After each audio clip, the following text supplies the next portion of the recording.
आज की कहानी मध्य प्रदेश के देवास की कहानी है। ये जो देवास है, ये देवास इंदौर इर्द गिर्द वहां की कहानी है।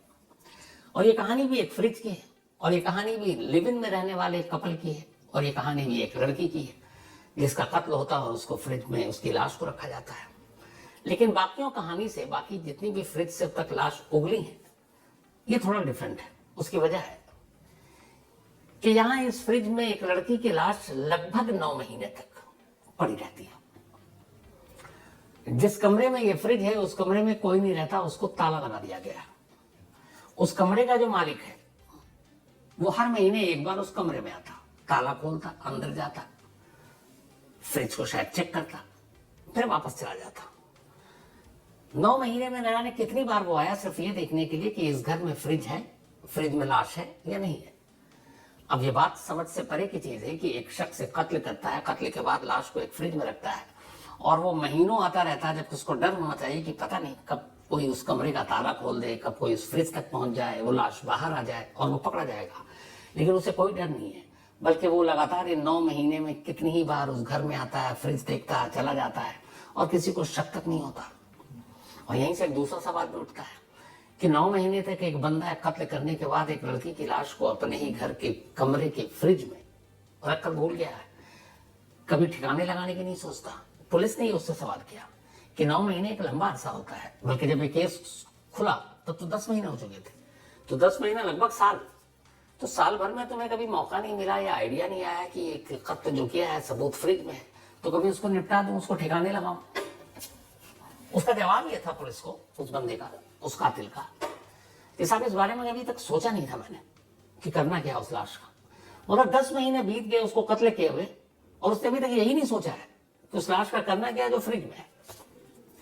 वो तो गलती से एक रोज एक पड़ोसी जिसको उस कमरे को किराए पर लेना था, उसने उस कमरे में उस फ्रिज को जो इलेक्ट्रिसिटी मिल रही थी उसके स्विच को बंद कर दिया, इस बात से बेखबर कि इस फ्रिज में कुछ है।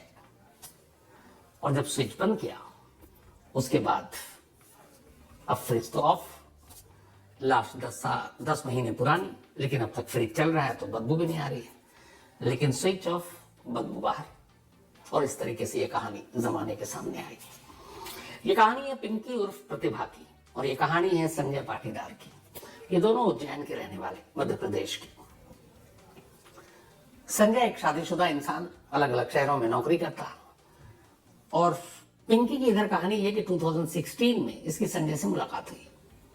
संजय से मुलाकात हुई किसी दूसरे शहर में, रहने वाली उज्जैन की। मुलाकात हुई, फिर दोस्ती हुई, फिर प्यार हो गया। संजय हालांकि शादीशुदा, उसके बच्चे भी, लेकिन उसने बात बताई नहीं। फिर ये अलग अलग नौकरी की वजह से शहरों में रहा, और उसके बाद फिर ये दोनों लिविंग में रहने लगे, अलग अलग जगहों पर पति पत्नी बनकर। जाते किराए पे घर लेते और रहने लगते, वो अपना काम करता। नौकरी की वजह से कई बार शहर बदलते रहना पड़ता। फिर ये लोग लास्ट 2023 जुलाई में देवास पहुंचते हैं, और देवास में एक मोहल्ले में एक घर किराए पर लेते हैं, 2 कमरे। वो जो घर था उसमें 4 कमरे थे, पर ये 2 ही कमरे लेते हैं। मकान मालिक इंदौर में रहता है, जो लैंडलॉर्ड थे धीरेन्द्र श्रीवास्तव, वो इंदौर में रहने वाले, बस कभी कभी इधर आ जाते हैं। अब जुलाई 2023 में संजय पाटीदार इस घर को किराए पर लेता है। उसकी पत्नी पिंकी प्रतिभा वहीं रहती है, वो सिलाई कढ़ाई का काम करती है, मोहल्ले के लोगों की औरतों के कपड़े वपड़े सिल देती है, और अच्छी मिलनसार, खुशमिजाज, भंडारा भी कराती है, लोग आते हैं, और पूरा मोहल्ला यही जानता है कि दोनों हस्बैंड वाइफ, और वो वहीं रहने लगते हैं, और सब कुछ ठीक ठाक। फिर कुछ पड़ोसियों को बताती है कि मेरा एक 2 साल का बच्चा भी था, लेकिन निमोनिया की वजह से उसकी मौत हो गई। और धीरे धीरे वक्त कटता रहता है। फिर 2023 में ये लोग आए थे जुलाई में, अब 2024 आ गया, साल बीत गया। 2024 में 2 मार्च को अचानक संजय के इस घर पे ताला लग जाता है, और 2 मार्च के बाद अब पिंकी दिखाई नहीं देती। अब आस पड़ोस के लोग हर रोज पिंकी दिखती, चूंकि मोहल्ले में लोग उसको जानते थे, कपड़े सबके सिलती थी, तो मशहूर भी थी। तो उन्होंने देखा पिंकी नहीं है। 1-2 दिन बीता तो उन्होंने देखा संजय तो है, तो उन्होंने संजय से पूछा कि पिंकी कहाँ है। तो संजय ने बताया कि पिंकी की तबीयत अचानक बिगड़ गई थी, तो अपने भाई के पास बेंगलुरु चली गई और अभी बेंगलुरु में रहेगी डॉक्टर की निगरानी में। लोगों ने कहा ठीक है। इसके बाद कुछ वक्त बीता और फिर अचानक जून का महीना आता है 2024। जून में संजय पाटीदार अपने लैंडलॉर्ड धीरेन्द्र श्रीवास्तव से कहता है कि उसे दूसरे शहर में नौकरी मिल गई है, वो दूसरे शहर में जा रहा है, तो मकान खाली कर रहा है। अच्छा, उससे पहले कुछ महीने के किराए दिए नहीं थे, पहले तो देता रहता था, लेकिन मार्च के बाद उसने दिए ही नहीं थे। तो धीरेन्द्र कहता है कि ठीक है, आप खाली कर दो। अब इसी दौरान एक दूसरा किराएदार आता है जिसका नाम है बलबीर सिंह। बलबीर सिंह इसी घर में 2 कमरे किराए पर लेता है। 4 कमरे थे, 2 में तो पिंकी और संजय रहते थे और 2 बलबीर अपने परिवार के लिए ले लेता है। अब वो वहीं रह रहा है। इधर उसने जून में घर छोड़ दिया और चला गया, लेकिन उस कमरे में कुछ सामान था। उसने लैंडलॉर्ड से कहा संजय से कि ये मेरा सामान रहने दीजिए, मैं आऊंगा और बाकी किराया दूंगा और सामान ले जाऊंगा। धीरेन्द्र जो मकान मालिक, उसे भी कोई फर्क नहीं पड़ा, बोला ठीक है ले जाएगा। धीरे धीरे वक्त बीता, लेकिन न वो आया, न सामान, न कुछ, मतलब नहीं जा रहा है। और बीच बीच में कभी कभी महीने 1.5 महीने में संजय उस घर में आता, ताला खोलता, दोनों कमरे में अंदर जाता, कुछ सामान उठाता और चला जाता। आस पड़ोस के लोगों से हेलो भी करता, लेकिन पूरी तरह से मकान खाली नहीं किया था, मतलब सामान अब भी थे। और धीरेन्द्र उसने कहा था कि जब एक साथ जाऊंगा तो हिसाब कर दूंगा। तो मार्च 2024 के बाद आ तो रहा है, लेकिन अकेला आता। जब भी पूछते सबको बताता कि हाँ वो वहीं है, बेंगलुरु में, लौट कर आएगी। लेकिन ना पिंकी कभी लौट कर आई और ना उसने किसी को सच बताया। अब इसी दौरान में इधर मकान मालिक को भी कोई फिक्र नहीं कि चलो वो दे देगा, क्योंकि वो इंदौर बार बार देवास कहाँ आएगा। तभी अब दूसरे किराएदार बलबीर सिंह ने कहा कि हमारे कुछ रिश्तेदार और भी हैं, उन्हें भी किराए के मकान की तलाश है, तो आपके घर में ये 2 कमरा तो खाली है, कब से पड़ा हुआ है, जून से बंद पड़ा हुआ है, तो आप ये 2 कमरा भी हमें दे दीजिए, हमारे रिश्तेदारों को। तो लैंडलॉर्ड को लगा चलो इन लोगों को जानता हूँ, एक ही परिवार के 4 लोग यहाँ रह लेंगे। तब लैंडलॉर्ड ने पहली बार फिर संजय को फोन किया, बोला भाई अपना सामान निकाल लो ताकि हम दूसरे किराएदार को रख लें। संजय ने कहा ठीक है मैं आता हूँ। धीरेन्द्र ने, मकान मालिक ने, यानी कि बलबीर को बता दिया कि उससे बात हो गई, वो आ जाएगा। अब बलबीर को लगा कि जब किराए पे लेना ही है और यहाँ कुछ है ही नहीं, ये कमरा खाली पड़ा हुआ है, ताला सिर्फ लगा हुआ है, तो उसने कहा कि रिश्तेदारों के आने से पहले मकान मालिक से पूछा क्या मैं ताला तोड़ के घर की सफाई करा दूं ताकि वो आए तो साफ सुथरा हो जाए। धीरेन्द्र श्रीवास्तव ने कहा कि करा तो भाई, क्या जा रहा है, कमरे में कुछ ऐसे कीमती सामान तो है नहीं। इसी के बाद अभी 8 जनवरी को, यानी कि 5 दिन पहले 8 जनवरी को बलबीर सिंह इस संजय पाटीदार के कमरे के दरवाजे का ताला तोड़ देता है, अंदर जाता है, अपने साथ 1-2 लोगों को ले गया, झाड़ू वाड़ू इधर उधर देखा, सफाई की। तभी उसकी नजर पड़ी एक फ्रिज पर, लेकिन फ्रिज जो है वो पूरे कपड़ों से लिपटा हुआ था, लेकिन फ्रिज ऑन था और वो बाकायदा प्लग इन था। तो उसने देखा, तमाम सफाई की, उसके बाद कपड़ा नहीं हटाया उसने कहा फ्रिज पैक किया हुआ होगा, लेकिन उसे ये देख के बड़ा अजीब लगा कि ऑन क्यों है, घर पे तो कोई लोग रह नहीं रहे, खामों का बिल भी उठ रहा होगा। उसने प्लग निकाल दिया, स्विच ऑफ कर दिया। ये बात है 8 जनवरी की। उसके बाद फिर उसने दरवाजा बाहर से बंद किया और अपना वापस सो गया। नेक्स्ट डे 9 जनवरी की तारीख आई। जब 9 जनवरी की आई तो फिर उसने बाकी कमरे की सफाई की। अब भी उसने फ्रिज को बिल्कुल टच भी नहीं किया, क्योंकि उसे लग रहा था एक तरह से पैक है और दूसरे का फ्रिज है, क्या खोलना। 9 तारीख को भी उसने बाकी सफाई का काम पूरा कर लिया। लेकिन 9 तारीख को जब वो सफाई कर रहा था और 8 तारीख की जब उसने सफाई की तो एक फर्क देखा। उसने देखा कि 9 तारीख को उस कमरे में कुछ अजीब सी बदबू आ रही है, पर उसे लगा कि ये कई महीनों से कमरा बंद है, तो शायद खोला हूं तो कोई चीज 5-6 महीने से बंद हो तो बदबू तो कई तरह की आती है। तो उसने कहा कि बंद होने की वजह से सीलन या बाकी चीजों की बदबू होगी, उससे कोई और कुछ ख्याल आया ही नहीं। तो 9 तारीख को सफाई करके फिर उसने कुंडी लगा दी। अब आई 10 तारीख, यानी 10 जनवरी। 10 जनवरी को अचानक बलबीर और उसके परिवार वालों को एहसास हुआ कि घर के अंदर तेज बदबू आ रही है। और जैसे ही वो संजय पाटीदार के घर के करीब पहुंचे, उस दरवाजे के, तो उन्हें एहसास हुआ कि बदबू इसी कमरे से आ रही है। अब बलबीर सोच रहा कि मैंने पूरी सफाई तो कर डाली, कोई ऐसी चीज तो थी नहीं। फिर उसे लगा कोई चूहा मरा होगा या कुछ और होगा जो नजरों से छूट गया, लेकिन बदबू बर्दाश्त करने लायक नहीं थी। अब उसने दरवाजा खोला पूरे कमरे को छान मारा, कहीं से ऐसी कोई चीज नहीं मिली, कोई जानवर मरा हुआ हो, कुछ और ऐसी चीज, कोई चीज नहीं। फिर अचानक जब वो फ्रिज के करीब गया तो उसे महसूस हुआ कि बदबू इस फ्रिज से आ रही है। अब जैसे उसे महसूस हुआ, अचानक उसके सामने वो श्रद्धा और बाकी तमाम कहानियां घूम गई, क्योंकि कोई ऐसा बचा ही नहीं था जिसने मीडिया, अखबार, सोशल मीडिया पे सारी कहानियां ना देखी हो। अब वो घबराया पहली बार, उसे लगा बदबू फ्रिज से आ रही है। फिर उसने रिकॉल किया, उसे याद आया कि ये फ्रिज तो कपड़े से लिपटा हुआ है, लेकिन प्लग इन है, ऑन था, फ्रिज चालू था। उसे लगा कुछ तो गड़बड़ है। उसकी हिम्मत नहीं हुई फ्रिज खोलने की। कमरे से बाहर निकला, पड़ोसियों को बुलाया और बोला ये फ्रिज से बदबू आ रही है और मुझे कुछ डाउट हो रहा है। अब उतनी देर में पड़ोसी बात करने लगे, सबको पुराने केसेस याद आने लगे, ये श्रद्धा टाइप। फिर किसी ने कहा भाई ये तुम मत करो, फंस जाओगे, पुलिस को बुलाओ।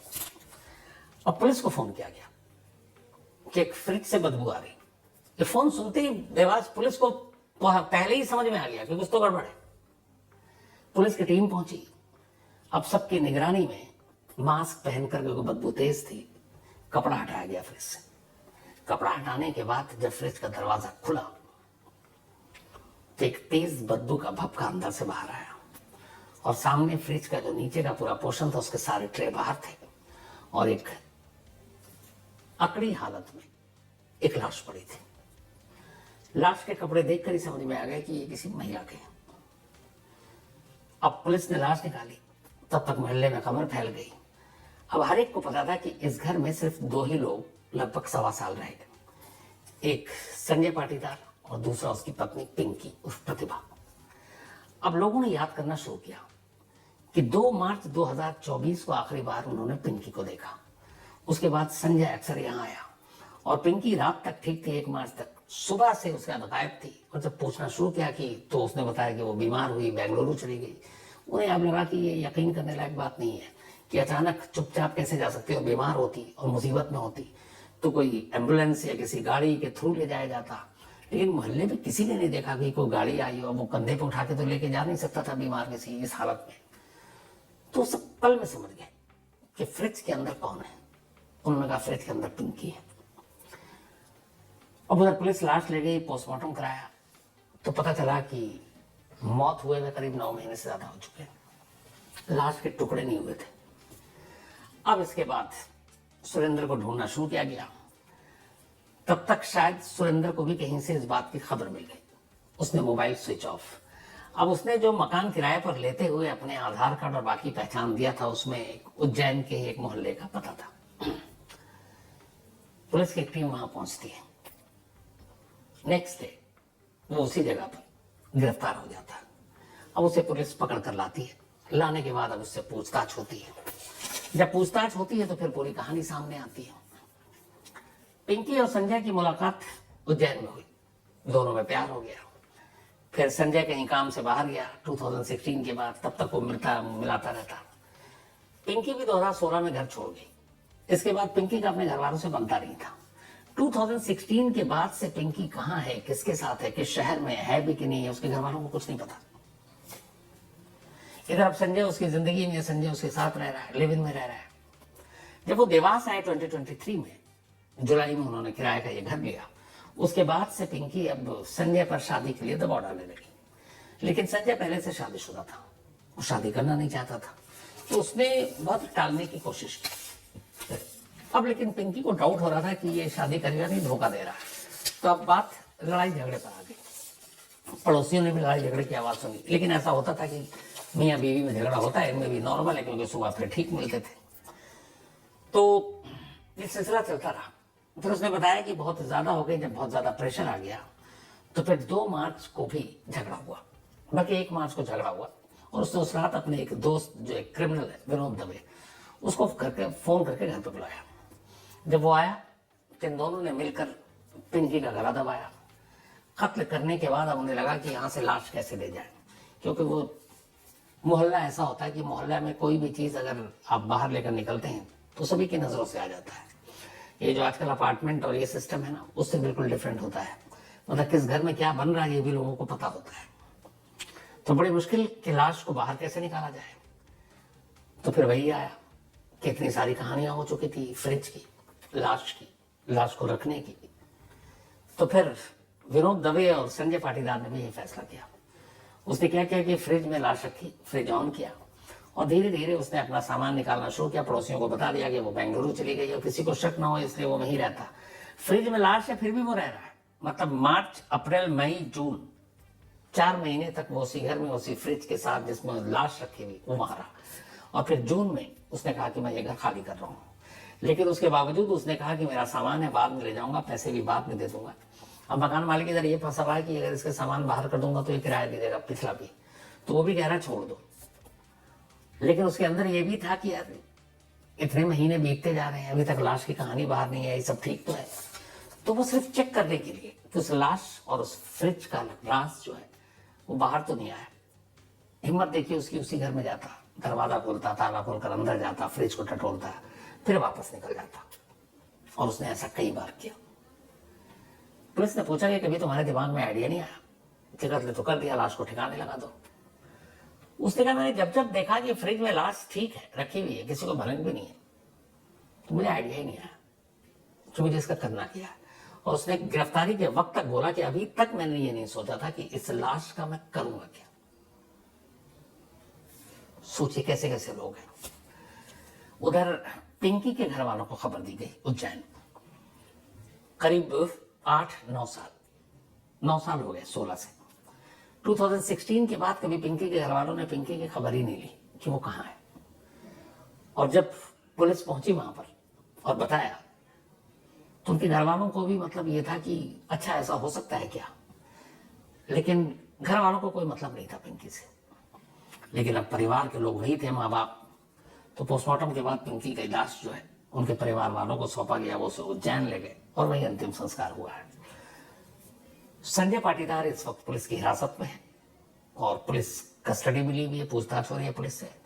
जो विनोद दवे उसका दूसरा साथी जिसने इस कत्ल में उसका की मदद की, वो ऑलरेडी एमपी की एक जेल में पहले से बंद है किसी लूटपाट और दूसरे मामले में, एक क्रिमिनल पहले से, तो ऑलरेडी पकड़ा हुआ है। अब पुलिस उसकी कस्टडी लेने के लिए कोर्ट से अर्जी लगाई है और शायद अब वो भी पुलिस की कस्टडी में आएगा और फिर बाकी की कड़ियों को जोड़ा जाएगा। तो ये अजीब कहानी कि कत्ल के बाद कातिल 10 महीने तक सोच ही नहीं रहा है कि लाश का करना क्या है।